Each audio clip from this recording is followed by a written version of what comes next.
Bonjour, bienvenue dans Contrôle Surprise, l'émission proposée par la CGT Éducation 93 qui cherche à décrypter le monde de l'éducation. On va parler d'un sujet, faut-il réduire les effectifs dans les classes? Oui. On n'a rien expliqué encore. Expliquer pourquoi faut baisser les effectifs dans les classes? Non mais d'accord, vas-y. Faut-il baisser les effectifs dans les classes? C'est que oui. Dja, dja. Monsieur Blanquer, s'il vous plaît, accordez-nous une interview au calme. Passe Navigo, je l'ai laissé dans la voiture. Allez, voilà. Passe Navigo de... Des paquets d'heures qui n'étaient pas sérieusement remplacés.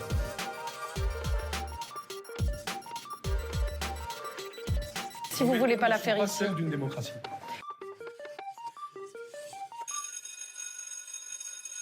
Ça peut paraître évident, mais vous allez voir que ça l'est pas tant que ça. La question des effectifs est une vieille question dans le monde de l'éducation nationale. Les écoles peuvent être performantes, mais si le nombre d'enfants est trop réduit pour une classe donnée, c'est toute l'émulation qui est remise en cause et la capacité de progression de nos enfants. Tous les professeurs vous le diront. Pour parler du nombre d'élèves par classe, on utilise un indicateur qu'on appelle le E sur D. Le E sur D, c'est le nombre d'élèves par division. En gros, on prend le nombre d'élèves dans l'établissement et on le divise par le nombre de classes. Et ce E sur D est un point d'accroche très ancien entre les syndicats qui demandent sa baisse et les différents gouvernements qui ne veulent pas investir pour le baisser. On en est où de ces effectifs? Faut-il baisser ce E sur D? Est-ce que ça émulsionne dans nos classes?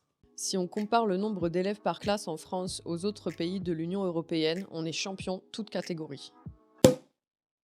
Non mais on est les pires, je veux dire. Ah merde. Bah oui. Une petite coupe quand même? Oui. Selon les derniers chiffres de 2020, on a une moyenne de 22,1 élèves en primaire et 25,6 au collège. Et vous vous souvenez comment on calcule le E sur D? C'est une moyenne. Donc ça ne veut pas dire qu'on a 22 élèves partout. D'autant qu'en REP, les effectifs sont réduits, donc ça veut dire qu'il y a de grandes disparités entre les établissements.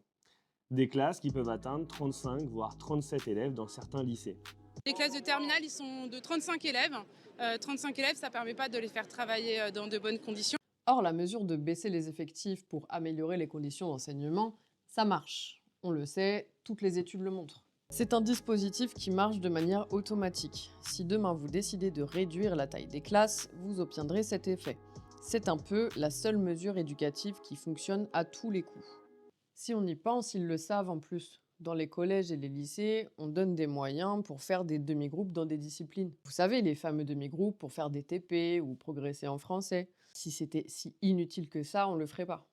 Récemment, le débat est venu sur la table avec l'annonce de 78 000 élèves en moins à la rentrée 2024. Là, nous, on s'est dit, let's go, on va pouvoir embaucher, bim, on aura des élèves en moins dans les classes. Tu t'es vraiment dit ça? Non. Le gouvernement, lui, voit ça d'une autre manière. Baisse des élèves égale baisse des personnels. Sur les ETP de l'éducation nationale concernant les enseignants, nous devons le regarder par ce premier prisme qui est celui de la démographie des élèves. C'est tout à fait naturel. Bah oui, c'est tout à fait naturel. On n'est pas en train de défendre un choix politique. Non, c'est la nature. Et la nature, bah, on ne discute pas.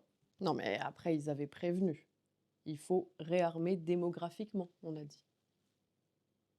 D'ailleurs, la nature, elle n'est pas si bien faite que ça. Parce que quand les effectifs des élèves augmentent, eh ben, on n'embauche pas plus. C'est arrivé entre 2019 et 2021, avec environ 40 000 élèves attendus chaque rentrée. Et résultat, Jean-Michel Blanquer annonce la suppression de 1800 postes à la rentrée 2019. On en a profité pour ajouter une heure supplémentaire. Naturel. Alors, pourquoi on ne baisse pas les effectifs? L'argent. Non, c'est pas si simple que ça. L'argent. Tout le monde est au courant que le gouvernement veut faire des économies en choisissant de baisser les dépenses publiques. Jour de carence, moins de lits dans les hôpitaux. On peut pas juste prendre l'argent aux riches en fait, hein? Pourquoi on fait pas ça? L'éducation est une priorité nationale dans le second mandat de Macron. Macron puis Attal prennent en main le sujet. Oui, tout le monde est allé à l'école, les enfants ont des parents et les parents, c'est des électeurs. Prendre une mesure à l'école, c'est visible tout de suite, c'est immédiat, il n'y a rien à expliquer. Mais quand Emmanuel Macron fait des annonces sur l'école, rien sur les effectifs.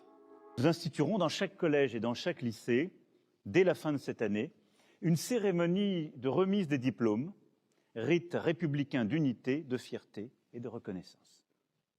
Quelqu'un lui a dit que ça existait déjà?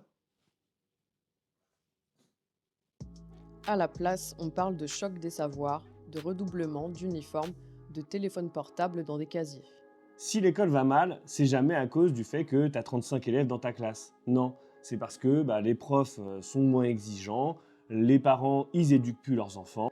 Et pour beaucoup de profs, ces décisions, elles semblent déconnectées du quotidien. Pourquoi parler de téléphone portable ou d'uniforme quand dans ta classe, tu as 35 élèves et tu même pas de chauffage? Ce discours a un objectif, faire croire que l'école va aller mieux avec plus d'autorité, de rigueur et de punition. Il ne faut pas confondre l'autorité et l'autoritarisme. L'autorité, elle se construit aussi avec des bonnes conditions d'enseignement. Avec 35 élèves, tu peux bien en avoir un qui fait n'importe quoi, le temps que tu lui prennes son carnet, que tu lui expliques, t'en as 34 autres qui font ce qu'ils veulent. On est quand même mauvaise langue. Non mais, parce que Macron, il a quand même baissé les effectifs. C'est la fameuse mesure du dédoublement des classes en primaire. On a mis moins d'élèves par classe en CP-CE1. Pourquoi? Parce que c'est là qu'on n'apprenait pas bien à lire et écrire. Dans vos quartiers, depuis 5 ans, ils sont 12 là où ils étaient 24. Ils apprennent mieux à lire et écrire, on le sait, et on a mis l'évaluation chaque année. On le sait, ils apprennent mieux. C'est quoi? C'est mon alerte connerie du gouvernement. Selon un rapport de l'inspection, le dédoublement des classes a des effets mitigés parce qu'on manque de professeurs et on manque de classes dans les établissements. Mais les enseignants concernés parlent d'effets bénéfiques. Et peut-être moins d'incidents du coup? Ils arrivent au collège. Qu'est-ce qu'on fait au collège? On met dans vos quartiers au moins 1 heure par semaine de soutien sur les maths et le français en fonction des besoins. Et on a développé devoir fait. Et qu'est-ce qu'on va généraliser dans les quartiers politiques de la ville et à Marseille en avant-poste? C'est qu'on va faire le collège de 8h à 18h.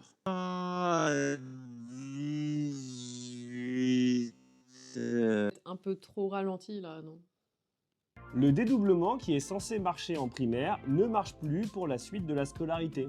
Bah non, au collège, on n'apprend pas mieux en petit effectif, mais en restant plus longtemps au collège, jusqu'à 18h.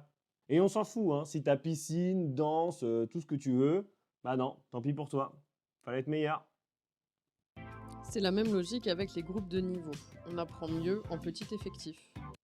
Oui, donc, pourquoi on est 35 par classe? Donc vous avez vu cette hypocrisie. On a bien conscience que baisser les effectifs c'est positif, mais on veut pas le faire. À la place, on a des demi-mesures ou des contre-feux pour essayer de faire oublier qu'on a des classes surchargées. Et que ça réglerait pas mal de problèmes par la même occasion. On parle davantage de quantité de cours, en mettant de côté la qualité des conditions d'enseignement. Et tout ça, au passage, participe à un imaginaire, faire croire que les élèves et les profs ne travaillent pas assez. En réalité, le gouvernement trouve tous les stratagèmes possibles pour éviter d'investir pleinement dans les vraies mesures qui marchent pour l'école et qui sont demandées par les professionnels. Et on le voit bien, avec toutes ces attaques contre le service public. L'État cherche massivement à se désengager de ses missions de service public pour les confier au privé, qui au passage se fait de l'argent. Résultat, pour nous, ça donne 35 élèves par classe. Voilà, nous on se quitte et on se dit à bientôt pour un nouveau contrôle surprise.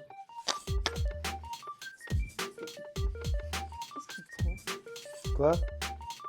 C'est pas le moment où on dit que la CGT c'est super cool et qu'il faut se syndiquer? C'est cool d'être en chagrin. Ah carrément? Attends, en plus il a une petite odeur de manif. Ah si.